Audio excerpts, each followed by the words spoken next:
video thumbnail not show MOV file on computer.mov file. So everyone, welcome back to the channel. So in this video I'm going to show you there is a problem on video thumbnail not showing on PC.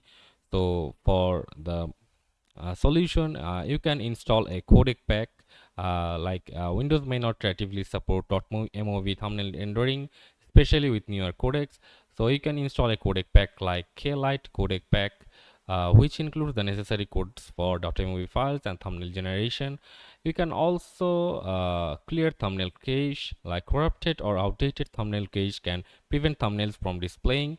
You can open File Explorer, go to View, Options, Change Folder, and search options. Then under the View tab, you can select Reset Folders. You can verify folder options like thumbnail display might be disabled in folder options. So for that, you have to open Files Explorer, go to View option, and change the folder and search options, and ensure Show Thumbnails and not icons is checked. So that's how you can fix the video thumbnail not show computer.movie file. So that's it for this video. See you on the next one.